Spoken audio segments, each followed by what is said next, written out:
இது மகிமை நேரம்.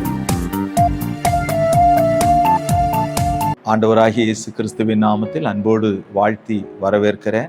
ஆண்டவர் இறங்கி நமக்கு இந்த வேளையை ஆசீர்வதித்து தரும்படி ஜெபிப்போம்.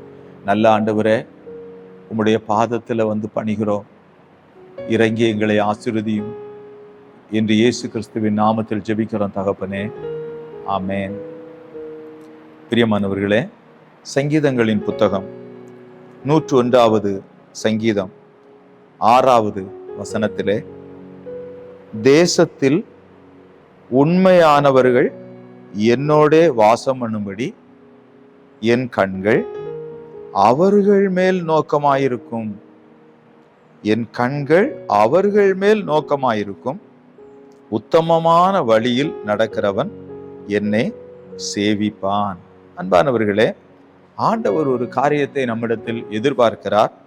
உண்மையானவர்கள் அவரோடே வாசம் பண்ணுவார்கள்.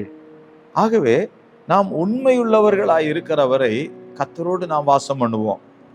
ஆனால் அந்த காரியத்தை நாம் இழக்கும் போது எப்படி நம்முடைய வாழ்வு மாறும் என்று பாருங்கள்.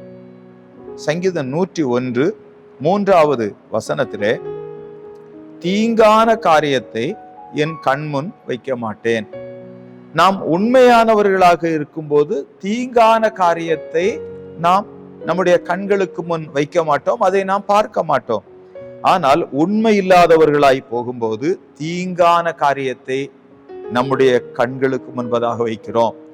மறுபடியும் பாருங்கள், வழி விலகுகிறவர்களின் செய்கையை வெறுக்கிறேன், அது என்னை பற்றாது. உண்மையுள்ளவர்களாக நாம் இருக்கும்போது நாம் வழி விலகுகிறவர்களுடைய செய்கையை வெறுக்கிறோம். ஆனால் உண்மை இல்லாதவர்களாய் போகும்போது நம்முடைய வாழ்வில் நாம் வழி விலகுகிறவர்களாக இருக்கிறோம். அதுல 4வது வசனத்தை பாருங்கள், மாறுபாடான இருதயம் என்னை விட்டு அகல வேண்டும்.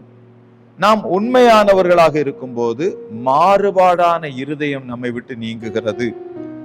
ஆனால் உண்மை இல்லாதவர்களாக இருந்தால் நமக்குள் மாறுபாடான இருதயம் வருகிறது. அன்பிற்குரியவர்களே, ஆகவே பாருங்கள், இவர் சொல்லுகிறார், இங்கு வேத புத்தகத்திலே படிக்கிறோம், தேசத்தில் உண்மையானவர்கள் என்னோடே வாசம் பண்ணும்படி என் கண்கள் அவர்கள் மேல் நோக்கமாயிருக்கிறது.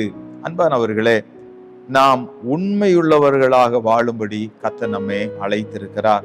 பாருங்கள், நாம் எண்ணாகமத்தின் புத்தகம் 12வது அதிகாரத்தை நாம் படிக்கும்போது ஆண்டவருடைய வார்த்தையை சற்று கவனியுங்கள். எண்ணாகமத்தின் புத்தகம் 12வது அதிகாரம் 7வது வசனம், என் தாசனாகிய மோசேயோ அப்படிப்பட்டவன் அல்ல, என் வீட்டில் எங்கும் அவன் உண்மையுள்ளவன். அல்லேலூயா.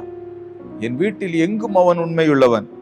ஆகவே ஆண்டவர் என்ன செய்கிறார்? 8வது வசனத்திலே, நான் அவனுடன் மறைபொருளாக அல்ல. அப்படியானால் ஆண்டவர் யாரோடு மறைமுகமாய் பேசுகிறார்? 6வது வசனத்திலே, அப்பொழுது அவர், என் வார்த்தைகளை கேளுங்கள், உங்களுக்குள்ளே ஒருவன் தீர்க்கதரிசியாய் இருந்தால் கர்த்தராகிய நான் தரிசனத்தில் என்னை அவனுக்கு வெளிப்படுத்தி சொப்பனத்தில் அவனோடே பேசுவேன். ஆண்டவர் தரிசனத்தில் வெளிப்படுத்துகிறார், சொப்பனத்தில் பேசுகிறார். ஆனால் மோசேயை பார்த்து கர்த்தர் சொல்லும்போது என்ன சொல்லுகிறார்? என் தாசனாகிய மோசேயோ அப்படிப்பட்டவன் அல்ல, என் வீட்டில் எங்கும் அவன் உண்மையுள்ளவன். ஆகவே ஆண்டவர் சொல்லுகிறார், நான் அவனுடன் மறைபொருளாக அல்ல, முகமுகமாகவும் பிரத்யட்சமாகவும் பேசுகிறேன். பிரியமானவர்களே, நாம் உண்மை உள்ளவர்களாக இருந்தால் அங்கு எவ்வளவு மேன்மை இருக்கிறது என்று யோசித்து பாருங்கள். ஆண்டவர் சொல்லுகிறார், அவன் கர்த்தரின் சாயலை காண்கிறான். உண்மையுள்ளவர்கள் கர்த்தரின் சாயலை காண்கிற மேன்மைக்குள் கர்த்தர் அவர்களை நடத்துகிறார். இப்படி இருக்க நீங்கள் என் தாசனாகிய மோசேக்கு விரோதமாய் பேச உங்களுக்கு பயம் இல்லாமற் போனது என்ன என்று கேட்கிறதை பாருங்கள். பிரியமானவர்களே, ஆண்டவர் எதிர்பார்ப்போடு நம்மை பார்க்கிறார். நாம் உண்மையுள்ளவர்களாக இருந்தால் ஒரு மேன்மைக்குள் நம்மை நடத்தும்படி கர்த்தர் வந்திருக்கிறார். எப்படிப்பட்ட மேன்மை? அறியப்படாத ரகசியமும் இல்லை, அறியப்பட்டு வெளிக்கு வராத மறைபொருளும் இல்லை. ஆண்டவர் நம்முடைய வாழ்வில் அநேகம் ரகசியங்களை நமக்கு காண்பிக்கும்படி வந்திருக்கிறார் பிரியமானவர்களே. ஏனென்றால் தேவன் தம்முடைய ஒரே பேரான குமாரனை விசுவாசிக்கிறவன் எவனோ அவன் கெட்டு போகாமல் நித்திய ஜீவனை அடையும்படிக்கு அவரை தந்தருளி இவ்வளவாய் உலகில் அன்பு கூர்ந்தார். தேவன் தம்முடைய குமாரனை அனுப்பி இருக்கிறார். பிரியமானவர்களே, நாம் எல்லாரும் நித்திய ஜீவனை அடைய வேண்டும் என்று எபிரேயருக்கு எழுதின நிருபத்தை பாருங்கள். இங்கு நாம் 3வது அதிகாரம், எபிரேயருக்கு எழுதின நிருபம் 3வது அதிகாரம். இங்கு ஒரு காரியத்தை சற்று கவனியுங்கள். 1வது வசனத்திலிருந்து படிக்கிறேன். இப்படி இருக்க பரம அழைப்புக்கு பங்குள்ளவர்களாகிய பரிசுத்த சகோதரரே, நாம் அறிக்கை பண்ணுகிற அப்போஸ்தலரும் பிரதான ஆசாரியருமாயிருக்கிற கிறிஸ்து இயேசுவை கவனித்து பாருங்கள். கிறிஸ்து இயேசுவை கவனித்து பாருங்கள் என்று சொல்லுகிறார். ஏன்? 2வது வசனம், மோசே தேவனுடைய வீட்டில் எங்கும் உண்மையுள்ளவனாய் இருந்தது போல, ஆமென், இவரும் தம்மை ஏற்படுத்தினவருக்கு உண்மையுள்ளவராயிருக்கிறார். அடுத்த வசனம், வீட்டை உண்டு பண்ணினவன் வீட்டை பார்க்கிலும் அதிக கனத்திற்குரியவனாயிருக்கிறான். அதுபோல மோசேயை பார்க்கிலும் இவர் அதிக மகிமைக்கு பாத்திரராயிருக்கிறார். அதிக மகிமைக்கு பாத்திரராயிருக்கிறார். அல்லேலூயா.